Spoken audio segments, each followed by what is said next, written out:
सच जानते हैं फिर भी गलत क्यों करते हैं? हम तौबा करते हैं फिर वही गुनाह क्यों दोहराते हैं? हम वादा करते हैं कि अब नहीं करेंगे, फिर कुछ ही दिन बाद खुद को वहीं क्यों खड़ा पाते हैं? क्या कभी तुमने सोचा कि मसला इल्म का नहीं, मसला माहौल का नहीं, मसला लोगों का भी नहीं, असल मसला नफ्स है। वो नफ्स जो तुम्हें जानबूझकर कमजोर बनाता है, जो गुनाह को खूबसूरत बनाकर दिखाता है और हक को मुश्किल बना देता है। और आज की वीडियो में हम इसी नफ्स की बात करेंगे। वो नफ्स जिस पर काबू पा लिया तो जिंदगी संवर गई, और जिसके हाथों हार गए तो इबादत भी बोझ बन गई। आज हम बात करेंगे नफ्स को काबू करने के मुकम्मल इस्लामी तरीके की, वो तरीका जो हमें हकीम लुकमान की हिकमत से मिलता है। लेकिन शर्त यह है कि तुम इस वीडियो को दिल लगाकर सुनो, क्योंकि जो बात अभी समझ नहीं आएगी वो आगे जाकर दिल हिला देगी। बिस्मिल्लाहिर्रहमानिर्रहीम। अस्सलामु अलैकुम वरहमतुल्लाहि वबरकातुहू। पिछली वीडियो में आप सब ने कमेंट्स में एक ही बात बार बार लिखी, नफ्स को काबू करने का पूरा इस्लामी तरीका बताएं। इसीलिए आज की ये वीडियो इसी मौजू पर लेकर आया हूं। अगर ये वीडियो आपको फायदा दे, दिल को छू जाए और आपको खुद से जोड़ दे तो मेहरबानी करके चैनल को सब्सक्राइब करें, वीडियो को लाइक करें और उसे दूसरों तक जरूर पहुंचाएं। अब आइए असल बात की तरफ। नफ्स आखिर काबू में क्यों नहीं आता? सबसे पहले यह समझना जरूरी है कि हम नफ्स को काबू क्यों नहीं कर पाते। हम ये समझ लेते हैं कि नफ्स सिर्फ गुनाह का नाम है, हालांकि नफ्स एक मुकम्मल निजाम है जो इंसान के अंदर काम कर रहा है। नफ्स तुम्हें कहता है अभी मजा कर लो, तौबा बाद में, अल्लाह गफूरुर रहीम है, सब माफ हो जाएगा। सब यही कर रहे हैं, तुम अकेले क्यों रुक रहे हो? यही वो आवाज है जो इंसान को अंदर से तोड़ती है। हकीम लुकमान ने अपने बेटे को नसीहत करते हुए फरमाया था कि सबसे मुश्किल काम किसी दुश्मन को शिकस्त देना नहीं, बल्कि अपने नफ्स को काबू में रखना है। क्योंकि दुश्मन सामने हो तो मुकाबला आसान होता है, लेकिन नफ्स अंदर बैठा होता है और हर वक्त फरेब देता है। नफ्स की सबसे खतरनाक आदत यह है कि वो इंसान को एहसास ही नहीं होने देता कि वो गलत रास्ते पर है। वो गुनाह को आदत बना देता है और आदत को फितरत। फिर इंसान कहता है मैं ऐसा ही हूं, मुझसे नहीं बदला जाएगा। ये नफ्स की जीत है। नफ्स की तीन बड़ी चालें। पहली चाल ताखीर। नफ्स कहता है अभी नहीं, बाद में बदलेंगे। दूसरी चाल जवाज। नफ्स कहता है मजबूरी थी, हालात ऐसे थे। तीसरी चाल मायूसी। नफ्स कहता है अब बहुत देर हो चुकी है, तुम ठीक नहीं हो सकते। ये तीनों बातें इंसान को अमल से दूर ले जाती हैं। यह एक सच सुन लो, जब तक इंसान ये नहीं मान लेता कि उसका असल मसला नफ्स है, तब तक कोई नसीहत, कोई बयान, कोई इल्म उसे नहीं बदल सकता।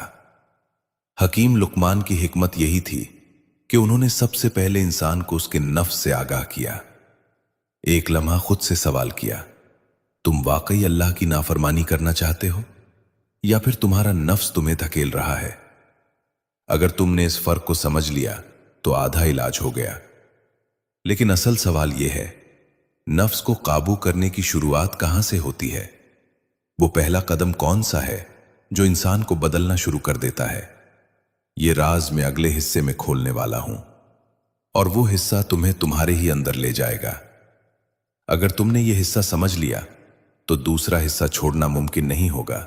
अब जरा दिल को मजबूत करो, क्योंकि अब हम उस नुक्ते पर आ रहे हैं जहां से नफ्स को काबू करने का असल सफर शुरू होता है। पहले हिस्से में हमने ये समझा कि मसला इल्म का नहीं, मसला हालात का नहीं, बल्कि मसला नफ्स का है। अब सवाल यह है, अगर नफ्स इतना ताकतवर है तो फिर इंसान उसे काबू कैसे करे? यहां हकीम लुकमान की हिकमत हमें एक वाज़ेह रास्ता दिखाती है। नफ्स को काबू करने का पहला और सबसे बुनियादी उसूल यह है कि इंसान अपनी हकीकत को पहचाने। जब तक इंसान अपने आप को नेक, कामिल और दुरुस्त समझता रहेगा, तब तक नफ्स कभी काबू में नहीं आएगा।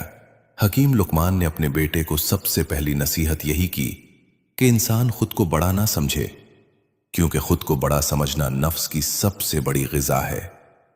जब इंसान ये मान लेता है कि मैं कमज़ोर हूं, तो इसी लम्हे अल्लाह की मदद शुरू हो जाती है।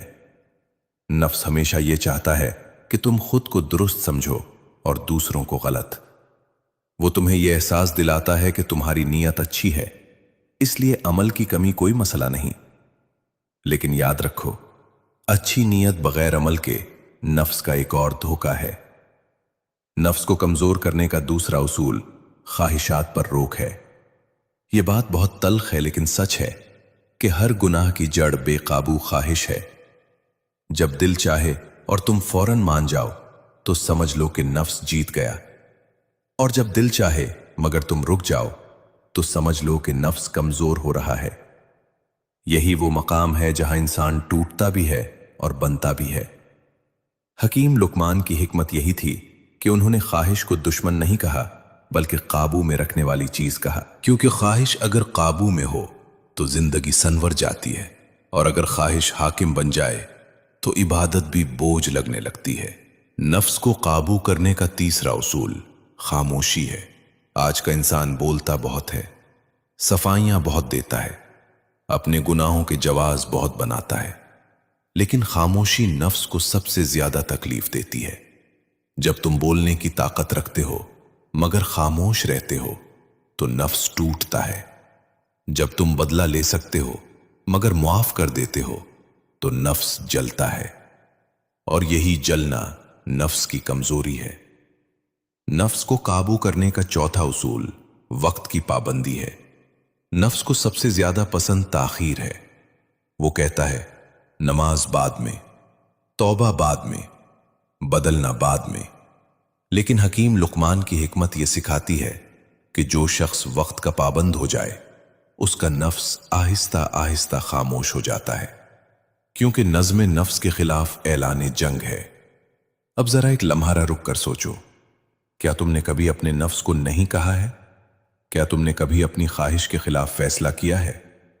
अगर जवाब नहीं है तो समझ लो कि नफ्स तुम्हारा रहनुमा बना हुआ है, और अगर जवाब हां है तो खुश हो जाओ, क्योंकि नफ्स की गिरफ्त कमजोर होना शुरू हो चुकी है।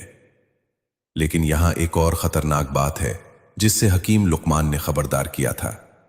वो ये कि नफ्स कभी एकदम नहीं टूटता, वो चुपचाप पीछे हटता है और सही मौके का इंतजार करता है। इसीलिए इंसान को हमेशा होशियार रहना पड़ता है।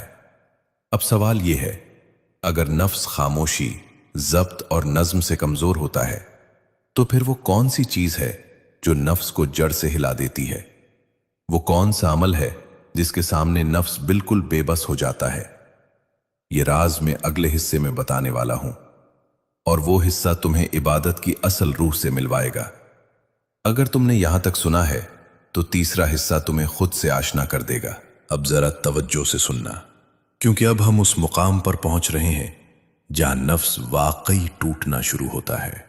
पिछले हिस्से में तुमने जाना कि नफ्स को कमजोर करने के लिए खामोशी, ज़ब्त ख्वाहिश और नज्म जरूरी है। लेकिन याद रखो, ये सब तैयारी है, असल वार अभी बाकी है। नफ्स को सबसे ज्यादा ताकत किस चीज से मिलती है? गफलत से। और नफ्स को सबसे ज्यादा कमजोरी किस चीज से होती है? याद अल्लाह से। यह कोई जज्बाती बात नहीं, यह खालिस इस्लामी हकीकत है। हकीम लुकमान ने अपने बेटे को नसीहत करते हुए फरमाया था कि ए मेरे बेटे, अल्लाह को इस तरह याद करो कि तुम्हारा दिल इसके सिवा किसी और के लिए खाली ना रहे। यह जुमला सुनने में आसान है, मगर अमल में यह नफ्स पर सबसे भारी ज़र्ब है। नफ्स ये चाहता है कि तुम अल्लाह को सिर्फ जरूरत के वक्त याद करो, दुख में, मुसीबत में या खौफ के लम्हे में। लेकिन जब इंसान अल्लाह को खुशी में याद करने लगता है, खामोशी में याद करने लगता है और तन्हाई में याद करने लगता है, तो नफ्स बेचैन हो जाता है। जरा इस बात को समझो, जब जबान अल्लाह का जिक्र करती है तो नफ्स कमजोर नहीं होता, लेकिन जब दिल अल्लाह का जिक्र करने लगता है तो नफ्स कांपने लगता है। इसीलिए बहुत से लोग जिक्र करते हैं मगर बदलते नहीं, क्योंकि जिक्र जबान पर है, दिल में नहीं। नफ्स को तोड़ने का अगला मरहला नमाज है, लेकिन वो नमाज नहीं जो सिर्फ अदा की जाए, वो नमाज जो समझी जाए। नफ्स को सबसे ज्यादा तकलीफ उस नमाज से होती है जिसमें इंसान अपनी आजिज़ी महसूस करे। जब इंसान सजदे में जाकर दिल से ये मान ले कि मैं कुछ भी नहीं और सब कुछ अल्लाह है, इसी लम्हे नफ्स जमीन पर आ जाता है। हकीम लुकमान की हिकमत यही थी, तुम्हारी जबान मोहतात नहीं हुई और तुम्हारा रवैया बेहतर नहीं हुआ तो समझ लो कि नफ्स ने इबादत को भी इस्तेमाल कर लिया। नफ्स बहुत चालाक है, वो तुम्हें इबादत पर फख्र करवा देता है, तुम्हें लोगों से बेहतर होने का एहसास दिलाता है और फिर आहिस्ता आहिस्ता तुम्हें अंदर से खोखला कर देता है। इसीलिए हकीम लुकमान ने फरमाया कि सबसे महफूज इबादत वो है जिस पर इंसान फख्र ना करे। नफ्स को काबू करने का एक और ताकतवर तरीका खिदमत है। नफ्स को पसंद है कि उसकी खिदमत हो, इसे इज्जत दी जाए, उसकी तारीफ की जाए। लेकिन जब इंसान बगैर किसी फायदे के किसी की मदद करता है, बगैर नाम के किसी का बोझ उठाता है, तो नफ्स को चोट लगती है।